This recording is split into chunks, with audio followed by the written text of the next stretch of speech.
Welcome to Shukla ID point. आप सभी का स्वागत है आपके अपने YouTube channel Shukla ID point में। मैं शिवम शुक्ला आप सभी दोस्तों का हार्दिक स्वागत करता हूं।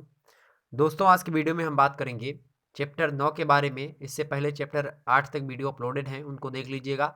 अगर नहीं देखा तो प्लेलिस्ट में लिंक है, मतलब प्लेलिस्ट की लिंक मैं डिस्क्रिप्शन बॉक्स में दे दूंगा, यहाँ से आप उसको देख सकते हैं या फिर आप प्लेलिस्ट में जा करके देख सकते हैं। ओके, और इसकी पीडीएफ की भी व्यवस्था करेंगे हम। टेलीग्राम का चैनल बन गया है शुक्ला आईडी पॉइंट के नाम से, उसकी भी लिंक मैं डिस्क्रिप्शन बॉक्स में दूंगा और यहाँ पर आपको और तरीके से पीडीएफ वगैरह मिलेंगी। ठीक, तो बस टेलीग्राम चैनल से आपको जुड़ जाना है। मैं डिस्क्रिप्शन बॉक्स में लिंक दे दूंगा, वहाँ से जुड़ जाइएगा। वहाँ पे मैं सेंड करता रहता हूँ पीडीएफ। ओके, चलो। तो बी द्वितीय वर्ष समाजशास्त्र पेपर 2 है ये, चैप्टर 9। इसी प्रकार से सिलेबस आपका कंप्लीट होगा। आज की वीडियो में बात करेंगे हम मार्क्स और वेबलिन के विचारों के बारे में। और ये वेबलिन और मार्क्स के विचार कैसे होंगे, ये सामाजिक परिवर्तन से संबंधित होंगे। अब इतने के बाद में आपका सामाजिक परिवर्तन कहीं ना कहीं पे कुछ समाप्त की ओर दिखाई पड़ेगा। उसके बाद में हम उद्विकास के बारे में चर्चा करेंगे। उद्विकास के बाद में इसे धीरे धीरे हम बढ़ते रहेंगे। ठीक, प्रगति और उद्विकास में अंतर भी देखेंगे। प्रगति की, उसके बाद में उद्विकास के बाद में प्रगति के वीडियो बनेगी। और प्रगति के बाद में हम जो है विकास और प्रगति में अंतर तो हमने देख ही लिया है, तो फिर इसी हिसाब से वीडियो आगे बनती रहेंगी। चलो भैया, शुरू करते हैं बिना समय गवाए। तो वीडियो को पहले से लाइक कर दीजिए आप लोग, चैनल को सब्सक्राइब कर दीजिए, वीडियो को शेयर कर दीजिए सभी ग्रुप्स वगैरह में। अगर आप पहली बार आए हैं तो सब्सक्राइब कीजिए, नहीं तो हमारे स्टूडेंट ने तो सब्सक्राइब कर ही रखा है। चलो भैया, शुरू करते हैं और जानते हैं कि कार्ल मार्क्स और वेबलिन, इन दोनों ने किस प्रकार से अलग अलग परिभाषाएं दी हैं सामाजिक परिवर्तन को लेकर के। और मैकाइबर पेज वगैरह बहुत लोगों ने दी है, उसको हमने बताया था। मैकाइबर और पेज जो मानते हैं, वो कहते हैं कि ये सामाजिक संबंधों में अगर कोई परिवर्तन होता है तो उसी को हम सामाजिक परिवर्तन कहते हैं। ये सारे मुद्दे हम चर्चा कर चुके हैं। तो चलिए हम चर्चा करते हैं आज वेबलिन और मार्क्स के विचारों पर। देखिए मित्रों, आपके सामने यहाँ पे स्लाइड प्रस्तुत हुई, आपके सामने यहाँ पर स्लाइड दिखाई पड़ रही है। और कुल मिलाकर के कभी कभी यह लगने लगता है मित्रों कि जो मार्क्स थे और वेबलिन थे, ये सिद्धांत जो थे ये पूर्ण रूप से भिन्न नहीं थे। कभी कभी ऐसा लगता है कि इनमें जो मौलिक अंतर होता है वो नहीं है। जब हम ज़्यादा इस पर डीपली अध्ययन करते हैं, थोड़ा बहुत अंतर मिलता है, बाकी भिन्नता नहीं दिखाई पड़ती। क्योंकि इन दोनों विद्वानों ने प्रौद्योगिकी में होने वाले परिवर्तन के आधार पर ही सामाजिक परिवर्तन की विवेचना करी है। प्रौद्योगिकी परिवर्तन, इससे पहले वाला वीडियो था वही प्रौद्योगिकी वाला परिवर्तन हमने बता ही दिया था, तो इसी से रिलेटेड है दोनों के। लेकिन किसी का सैद्धांतिक है, किसी किसी में दर्शन ज़्यादा है, किसी में दर्शन नहीं है। तो अभी हम समझते हैं आगे चल करके किस में क्या है, किस में क्या नहीं है। ठीक, दोनों लोग प्रौद्योगिकी में होने वाले परिवर्तन को ही सामाजिक परिवर्तन कहते हैं।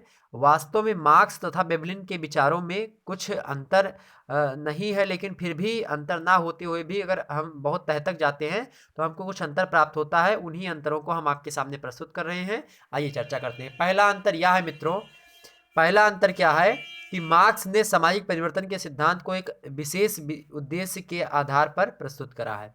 तो कार्ल मार्क्स ने सामाजिक परिवर्तन का जो सिद्धांत प्रस्तुत किया है, एक विशेष उद्देश्य को ध्यान में रख करके इन्होंने प्रस्तुत करा है।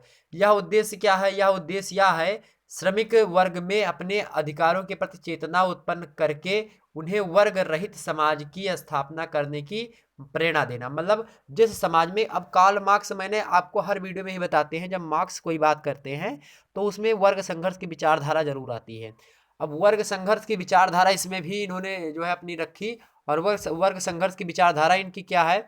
विचारधारा यही है कि एक वर्ग होता है, एक पूंजीपति वर्ग होता है और एक सर्वहारा वर्ग होता है, यानी एक मजदूर वर्ग होता है। जैसे एक होता है फैक्ट्री मान लिया है, तो उस फैक्ट्री का मालिक एक होगा, यानी जिसने फैक्ट्री में जितनी भी जो है चीज़ें लगी हैं, मशीन वगैरह है, वो उसके हैं। यानी जो उत्पादन के साधन है उसका मालिक है एक। और जो उत्पादन का जो साधन है, उन उत्पादन के साधनों को चला रहा है, उससे मटेरियल बना रहा है, वो मजदूर होता है। तो हर एक क्षेत्र में दो वर्ग होते हैं इनके कार्ल मार्क्स के अनुसार। उन दोनों में हमेशा संघर्ष बना रहता है। आए दिनों आप देखते रहते हैं कि वर्गों के बीच में संघर्ष होता रहता है। तो यही कार्ल मार्क्स बताते हैं और इनका यही विशेष उद्देश्य था, सामाजिक परिवर्तन को प्रौद्योगिकीय गति में मानने यानी सामाजिक परिवर्तन की अवधारणा देते हुए इनका एक उद्देश्य यह था कि जो वर्ग संघर्ष है, सॉरी, इनका जो यह वर्ग संघर्ष है वो क्या हो, जो वर्ग संघर्ष है इनका, ये जो है पूर्ण रूप से खत्म हो जाए। यानी जो लोग हैं, यानी जो कुलीन वर्ग है जो शासन कर रहे हैं। कुलीन मतलब ये नहीं कि नील मलिन, वो कुलीन नहीं। कुलीन वर्ग शासन किया करते थे। एक पादरी वर्ग होता था यूरोप वगैरह कंट्रियों में, एक कुलीन वर्ग होता था और एक सर्वहारा वर्ग होता था। तो जो सबसे नीचे होते थे सर्वहारा वर्ग, वो बहुत सताए जाते थे। कुलीन वर्ग उससे ऊंचे होते थे, उनको वोट देने का अधिकार वगैरह होता था।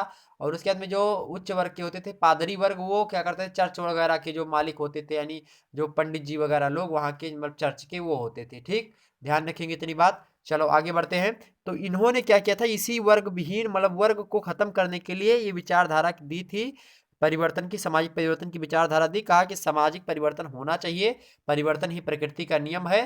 तो वर्ग जो सर्वहारा वर्ग के लोग थे उनसे इन्होंने इस उद्देश्य से इस प्रस्ताव को रखा था कि ये लोग वर्ग विहीन समाज की स्थापना करेंगे। ठीक है, इतनी बात समझ में आई। तो वही जो ये कार्ल मार्क्स हैं, ये वर्ग विहीन समाज की स्थापना करने के लिए इसी के उद्देश्य को ध्यान में रखते हुए इन्होंने सामाजिक परिवर्तन की विचारधारा दी थी। ठीक, आगे बढ़ते हैं। दूसरी ओर बेवलिन महोदय की अगर बात करें तो बेवलिन ने किसी लक्ष्य को लेकर के अपने विचार प्रस्तुत नहीं करे थे। सबसे बेसिक अंतर है कि कार्ल मार्क्स का जो लक्ष्य था वो वर्ग विहीन समाज का था, यानी कोई कोई ऐसा समाज की कोई इसी मतलब ये राज्य की कल्पना भी नहीं करते थे। एक ऐसे राज्य की कल्पना करते थे जो राज्य से राज्य में कोई सरकार ना हो और कोई मतलब वर्ग ना हो, कोई धनी ना हो, कोई गरीब ना हो, इस प्रकार के वर्ग की व्यवस्था करना चाहते थे कार्ल मार्क्स। लेकिन बेवलिन ने जो है ऐसी व्यवस्था नहीं रखी। बेवलिन ने मतलब इन विचारों को अपना आधार नहीं बनाया, कह सकते हैं कि इन विचारों को आधार नहीं बनाया, यानी आधार रहित इनका था, यानी कोई उद्देश्य को साध करके विचारधारा नहीं दी थी। तो बेवलिन ने किसी लक्ष्य को लेकर के अपने विचार प्रस्तुत नहीं करे थे।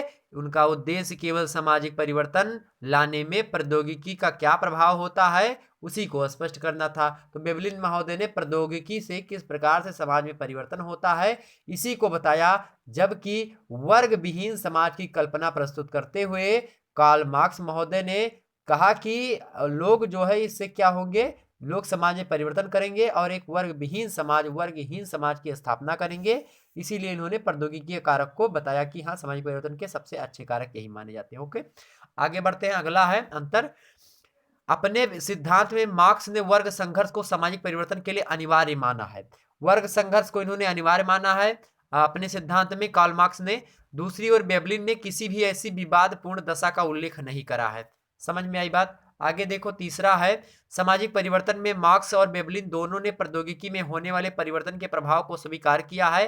अंतर केवल इतना है मित्रों कि बेवलिन ने प्रौद्योगिकी को सामाजिक परिवर्तन का एक प्रत्यक्ष कारक माना है, जबकि कार्ल मार्क्स ने प्रौद्योगिकी को एक अप्रत्यक्ष कारक के रूप में स्वीकार किया है। तो कार्ल मार्क्स प्रौद्योगिकी को एक अप्रत्यक्ष कारक के रूप में मानते हैं, यानी जो दिखाई ना पड़े, प्रत्यक्ष रूप से ना हो परिवर्तन, वो उस प्रकार का, यानी प्रौद्योगिकी से होने वाले परिवर्तन जो होते हैं अप्रत्यक्ष रूप से होते हैं, यानी जो कारक बनाए इन्होंने प्रौद्योगिकी उसको अप्रत्यक्ष रूप से कहा, या समाज में अप्रत्यक्ष रूप से परिवर्तन करता है। जबकि जो ये बेवलिन थे इन्होंने क्या किया, प्रत्यक्ष रूप से माना कि प्रत्यक्ष रूप से समाज में परिवर्तन होना है तो प्रौद्योगिकी को लाना पड़ेगा। ओके, आगे बढ़ते हैं। बेवलिन को अगला चौथा, यहाँ पे देखिए चौथा नंबर। बेवलिन के अनुसार लोगों की आदतों में परिवर्तन होना सामाजिक परिवर्तन के लिए आवश्यक है, जबकि मार्क्स ने इस मतलब इस मनोवैज्ञानिक प्रक्रिया की अवहेलना करते हुए केवल इतना कहा, केवल इतना कहा, क्या कितना कहा भैया, तो केवल इतना इन्होंने माना। खत्म हो गया, आगे बढ़ते हैं। केवल इतना कहा कि उत्पादन जो होता है, कितना कहा इन्होंने, इन्होंने कहा कि केवल इतना कहा कि उत्पादक प्रणाली में होने वाला परिवर्तन परिस्थिति व्यक्तियों के आर्थिक संबंधों को बदलकर परिवर्तन उत्पन्न करता है। इस अर्थ में मार्क्स की तुलना में बेवलिन के विचार अधिक व्यवस्थित प्रतीत होते हैं। तो मार्क्स की तुलना में बेवलिन के विचार जो है अधिक व्यवस्थित प्रतीत होते हैं। किस मामले में, तो इस मामले में, किस मामले में भैया, मामला है कि जब जो कार्ल मार्क्स हैं, कार्ल मार्क्स महोदय ने कहा, इन्होंने कहा कि जो बेवलिन ने पहले क्या कहा, बेवलिन ने कहा जो मनुष्य यानी जो लोग हैं यानी व्यक्ति हैं, जब उनकी आदत में परिवर्तन होता है तो इसको हम सामाजिक परिवर्तन कहेंगे। यानी अगर तुम्हारी आदत है सुबह 10 बजे उठने की और तुम जो है सुबह जो है 6 बजे उठने लगे, तो ये तुम्हारे आदत में परिवर्तन हुआ।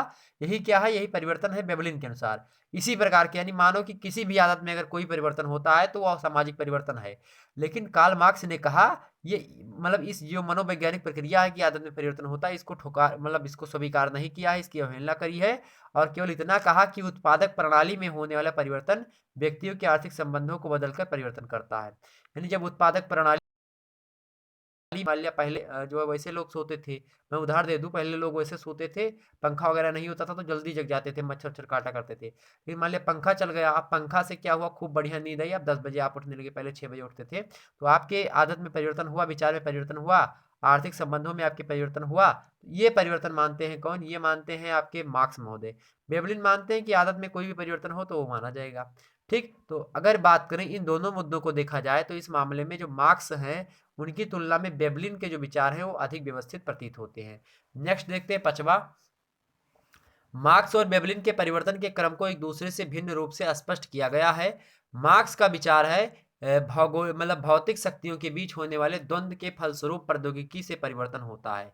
यानी मार्क्स ने कहा कि भौतिक शक्तियों के बीच में जब द्वंद्व होता है यानी परस्पर टकराव होता है तब प्रौद्योगिकी के कारण से किसका परिवर्तन होता है? समाज में परिवर्तन होता है। इसी को कहते हैं सामाजिक परिवर्तन। जबकि जो वेवलिन महोदय हैं ये मानते हैं कि प्रौद्योगिकी में होने वाले परिवर्तन भौतिक दशाओं में परिवर्तन लाकर सामाजिक परिवर्तन उत्पन्न करते हैं। तो प्रौद्योगिकी में जो परिवर्तन होता है वो परिवर्तन भौतिक दशाओं में परिवर्तन लाता है, और जब भौतिक दशाएं परिवर्तित होती है तो सामाजिक परिवर्तन हो जाता है। ये मानते हैं कौन? ये वेवलिन मानते हैं। आगे बढ़ो, छठवा देखते हैं। छठवा है मार्क्स के सिद्धांत में दर्शन, भौतिक विज्ञान के नियमों, ऐतिहासिक तथ्यों तथा आर्थिक सहसंबंधों का समावेश है। मार्क्स ने अपने सिद्धांत में दर्शन शास्त्र का भी प्रयोग किया, मतलब दर्शन के कुछ जो है सिद्धांतों को इसमें डाला। उसके बाद में भौतिक नियम भी रखे हैं, मतलब भौतिकी पर आधारित है कुल मिलाकर के इनके जो है सारी चीजें। ठीक, मतलब वैज्ञानिक हैं, ऐतिहासिक भी हैं, ऐतिहासिक तथ्यों के साथ समाहित हैं। इस दृष्टिकोण से मार्क्स के विचारों का सैद्धांतिक आधार अधिक व्यवस्थित है। यानी मार्क्स का जो आधार है वैज्ञानिक प्रतीत होता है, यानी सैद्धांतिक रूप से ठीक ठाक है। लेकिन वेवलिन के विचारों को देखा जाए तो वेवलिन के विचारों को एक सिद्धांत ना कह करके केवल प्रौद्योगिकी और परिवर्तन संबंध ही कहा जा सकता है। यानी इन्होंने केवल प्रौद्योगिकी का को एक मात्र साधन माना कि इससे क्या होता है, परिवर्तन संभव हो जाता है। तो वेवलिन के विचारों को एक सिद्धांत ना कह करके ये क्या कहा जाएगा? सिद्धांत नहीं है। सिद्धांत किसको कहा जाता है? जो सिद्ध हो जाए। एक बात समझ लीजिए, यहाँ पर मैं बताना चाहूंगा। एक होती है जो है परिकल्पना, एक होती है संकल्पना, और एक होती है सिद्धांत। तो जब पूछा आता है कि परिकल्पना करिए इसकी, परिकल्पना मतलब कल्पना ऐसी होती है जो कि कोई किसी ने जो है कल्पना करी हो, उसके और ज्यादा कल्पना कोई करे। जैसे मैं बताऊं, अगर भूगोल में अगर आप चीजें देखेंगे तो उसमें आपको कल्पना संकल्पना मिलेगी। ठीक है, संकल्पना इनकी परिकल्पना है। ये संकल्पना परिकल्पना वह होती है कि आप जो है उसमें तथ्य सही नहीं होते हैं, मतलब कि आप कल्पना कर करके उन चीजों को बता रहे हैं। किसी मुद्दे को जैसे बताया कि कल्पना करी कि हाँ बिग बैंग थ्योरी हुई। अब बिग बैंग थ्योरी उत्पन्न हुई यानी पृथ्वी की उत्पत्ति कैसे हुई, तो यह क्या है? यह सिद्धांत नहीं है। यह क्या है आपका? यह संकल्पना है। मतलब इसको कल्पना की गई है, ऐसा उन्होंने देखा नहीं कि पृथ्वी कैसे बनी है, लेकिन ऐसी कल्पना करी जा रही, इसी को संकल्पना कहते हैं। और जब इसी कल्पना के साथ में हम कुछ तथ्य रखते हैं, कुछ ऐसे प्रमाणिक स्रोत रखते हैं जो कि उसमें साथ ही साथ कुछ लगे कि हाँ ये ही बात हो सकती सही हो, तो इसी को हम क्या कहते हैं? संकल्पना। बाकी परिकल्पना उससे पहले रहती है। तो परिकल्पना कब पहले कल्पना करेंगे, कल्पना करने के बाद में जब उसमें त्रुटियां रहती तो उसको परिकल्पना, और जब कुछ कम त्रुटियां रहती तो उसको संकल्पना कहते हैं। ठीक, ध्यान रखेंगे, कल्पना उसमें समाहित रहती फिर भी, लेकिन जब वही संकल्पना को सिद्ध कर दिया जाता है तो वो संकल्पना क्या हो जाती है? सिद्धांत बन जाती है। समझ में आई बात?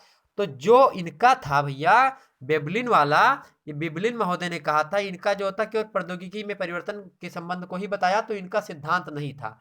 ये इन्होंने बता दिया कि हाँ ये होता है, लेकिन सिद्धांत नहीं दिया था, मतलब सिद्ध रूप से नहीं किया था, कहा था। लेकिन जो मार्क्स है ये भौतिक के नियमों का प्रयोग किया, दर्शन शास्त्र का प्रयोग किया, ऐतिहासिक तथ्यों को समावेश किया, तो इस प्रकार से इनका क्या होता है? इनका जो है सत्य प्रतीत होता है। जो मार्क्स का सामाजिक परिवर्तन है प्रौद्योगिकी वाला, ये सत्य प्रतीत होता है, जबकि इनका उतना जो है सत्य नहीं प्रतीत होता। किसका? वेवलिन का। आगे देखते हैं, सातवां है मार्क्स का सिद्धांत वैज्ञानिक होने के बाद भी एक बड़ी सीमा तक दार्शनिकता अथवा भविष्य की आदर्श कल्पना से संबंधित है, जबकि वेवलिन के विचारों में भावी समाज के बारे में किस तरह की भविष्यवाणी न कर करके केवल परिवर्तन की प्रक्रिया को स्पष्ट किया गया है। इस प्रकार वेवलिन के विचार दार्शनिकता से अलग है। यानी मार्क्स का जो विचार है यह जो है क्या है कि भूमिका करता, क्या है कि व्याख्या करता है, मतलब कि ये वैज्ञानिक सिद्धांत पर आधारित है। ठीक, लेकिन जो वेवलिन का विचार है ये भविष्यवाणी नहीं कर सकता। ठीक, कि मतलब आगे क्या होगा, कैसा समाज होगा, लेकिन मार्क्स ने ये भी बताया कि आगे क्या होगा क्या नहीं होगा, ये सारी चीजें हैं। तो कुल मिलाकर के आपने समझ लिया कि आर्थिक तथा प्रौद्योगिक दशाओं का सामाजिक परिवर्तन से घनिष्ठ संबंध होता है। इसके बाद यह भी ध्यान रखना होगा आप लोगों को कि केवल आर्थिक अथवा प्रौद्योगिकी के कारण समाज में परिवर्तन नहीं होता, इसके अन्य कारण भी होते हैं। वो तमाम सारे कारण हमने समझ लिए हैं, उन सभी को आपने देखा, सांस्कृतिक कारण कौन है, कौन कारण है, उसको आपने विस्तृत रूप से समझा। तो ये प्रश्न आपसे कभी कभी पूछा आता है दीर्घ उत्तरीय प्रश्न में, मतलब फॉर्म में, कि सामाजिक परिवर्तन से क्या आशय है, मार्क्स तथा वेवलिन के विचारों का तुलना कीजिए, फिर तुलना कीजिए। ठीक, या आपसे लघु उत्तरीय में पूछा जाएगा कि मार्क्स तथा वेवलिन के विचारों की तुलना कीजिए, तो आप उसमें ये इस प्रश्न का उत्तर आप लिख सकेंगे। तो आपने 7 जो है लगभग अंतर समझे, बेसिक अंतर, बस इतना बहुत ज़्यादा है आप में। ठीक, बस इससे थोड़ी थोड़ी बातें आपको याद कर लेनी है और बाकी अपने हिसाब से इसको लिख देना है। ओके, तो चलिए फिर मिलेंगे मित्रों हम अगले वीडियो में, तब तक के लिए जय हिंद जय भारत।